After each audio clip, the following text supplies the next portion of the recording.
Hey, what's up, guys?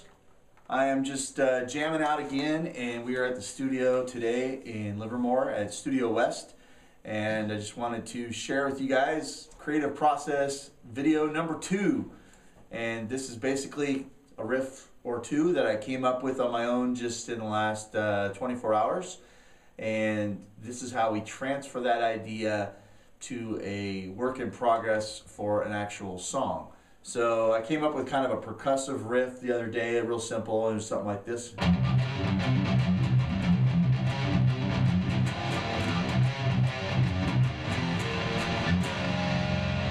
Something like that. And I'm going to go ahead and take that riff, and I've come up with another riff that sounds something like this. If you're watching this, don't be stealing my riffs now.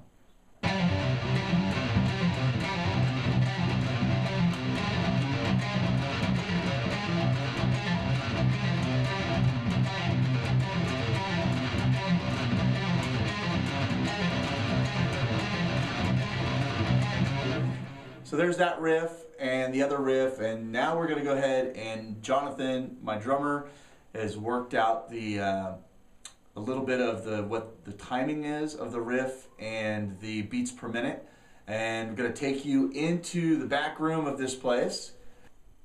So we've come up with a riff, and we are going to go into the little side room where you're going to see Jonathan getting himself together with What's up, guys?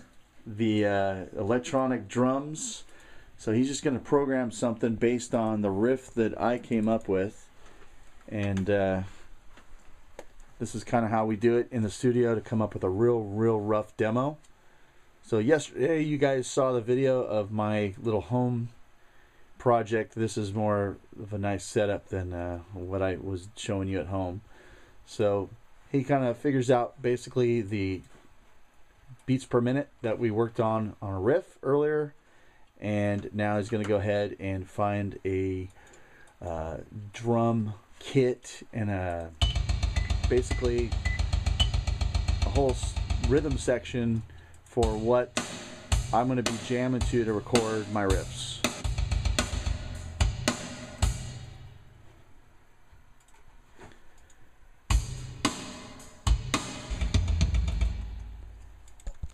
Still working on the drum beats, trying to dial it in. Tell us what we're using here, Jonathan. We use Reaper because Pro Tools is way too expensive, and we use Superior Drummer for all of our MIDI drums, and we will be using Amplitube for the guitars.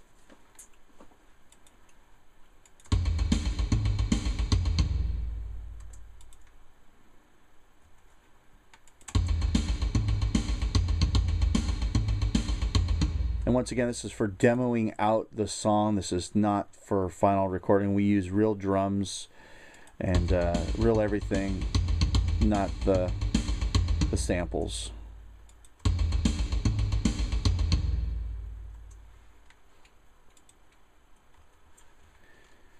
But this drummer does stay in better time than Jonathan does.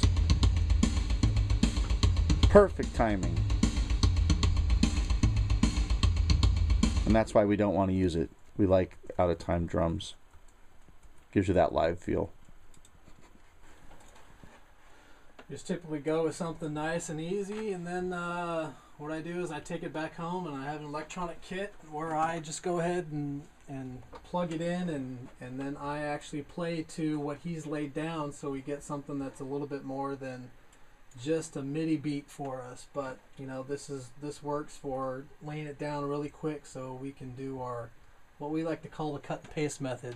Take all of our riffs, get them down, and then however we want to lay them out, we'll just go ahead and copy them the number of ways we want them. Once that's done, I can lay out my drums the way I like them, and then we can keep going on from there. We can lay our bass tracks, we can lay some vocal tracks, and then we have a rough demo track that we can use to actually work on, and then come back in here and then do the real stuff.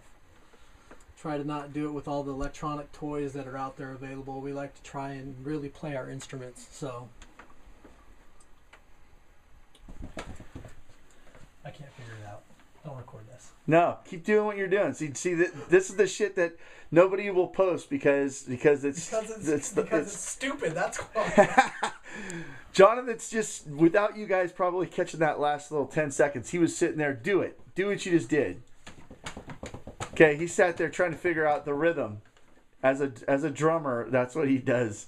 It looks kind of silly without knowing exactly what he's doing, but he's figuring out the timing of the riff and doing it and transferring that idea to the computer. He wants me to edit this out, but I'm not going to.